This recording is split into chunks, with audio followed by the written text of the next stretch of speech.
summertime, and the living is easy. Unless you live in or near the foothills of the Canadian Rockies. Hi, I'm Chris May, host of This Day in Weather History, a podcast from the Weather Network in Canada. With 5 weeks to go to the first official day of summer, people already had their snowmobiles put away and the motorcycles were already out. They had skis and snowboards already switched out for water skis and hiking gear. Ooh, not so fast. There was one more punch to the face with snow, and it hit this day in weather history. With summer looming by this time of year, we in Canada are so ready for a real change in weather, aren't we? You know, one that lasts and has some sort of consistency, because when you think of it, spring has all 4 seasons wrapped into one, and it can be messy and often unpredictable. When you toss in the multiple layers of elevation associated with the Rocky Mountains and the Pacific Ocean to the west of you, there is always a chance in Calgary for anything to happen, and it sure did here.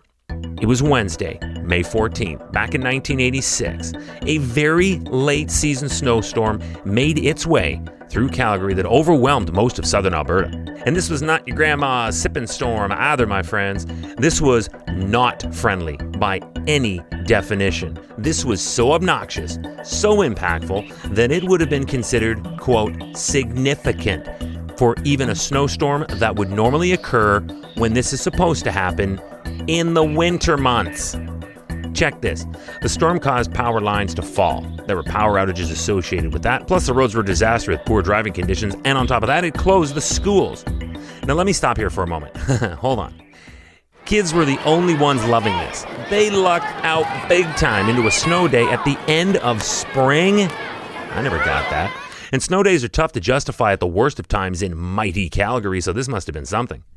Out at the airport, the Calgary International recorded 28 centimeters of snow. Oh man, that is basically a full foot of snow, and it happened on May 14th. And on that day, as a result, all flights were grounded, leaving many people stranded. This was January all over again. Canada geese who had just arrived from the southern states were likely just, getting settled in, unpacking, putting away all their Florida stuff to be ready to invade the Alberta golf courses when this happened.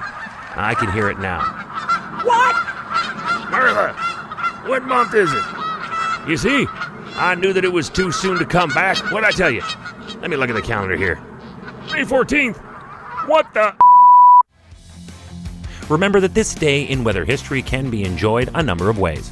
Right now, you are listening to the full version of today's story on your favorite podcast provider, but there is also the daily podcast video short. They are shot right here in my podcast recording studio, so you get that perspective, and oftentimes they will include visuals from that day's event, from when it happened, in weather history. So after listening to the full story, go check out the podcast video short on television or online anytime at theweathernetwork.com/weather history. Now back to those roads. The poor highway maintenance crews were in deep here, quite literally and figuratively. They were so not prepared for this style of snowstorm, understandably, and they needed help. There was no way they were equipped to keep up with the unrelenting snow. Winds were blasting with gusts that reached 70 kilometers per hour, which therefore took that foot of snow that was falling and blew it everywhere. So visibility was atrocious. It was an impossible situation, and most had already switched back to all-season or summer tires, so this was now completely out of hand. There were some motorists who could only just abandon their vehicles. They couldn't go anywhere. The tires just weren't working. And this was just now piling on to how impossible this mission already was for the crews. We have stranded and abandoned vehicles, now making it even more difficult for drivers to get where they needed to go and the snowplows to clear the snow. The roads were impassable. Schools were shut, power knocked out for many. Essentially, the entire region was put on pause until the storm stopped and the snow could be cleared. And this is where the stories started to emerge. There was a couple, not that far from Calgary. They're actually from the town of Airdrie. This is Steve and Cindy Harris, and they remember this day clearly and look back at it every year on this specific day. It was nothing bad. It's actually a great news story. You see, during this storm, their daughter Stephanie was born. Yeah, it happened very early in the day on May 14th of all days. But obviously it was not without incident. They had to call 911 when they realized that their baby was coming, and the baby was coming right now and would likely be born before they could make it to the hospital. And they were one of the thousands who were now stuck with no power and no water. Now, I can only guess that this next occurrence I'm going to tell you about was just to make sure nothing went wrong, because 2 ambulances were dispatched.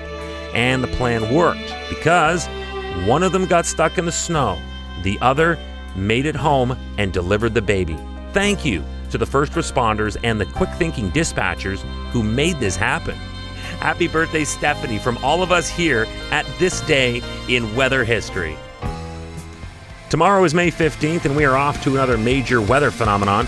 In the past few days, we have had tornadoes and what was likely a blizzard. So what's left? Oh yeah, a hurricane.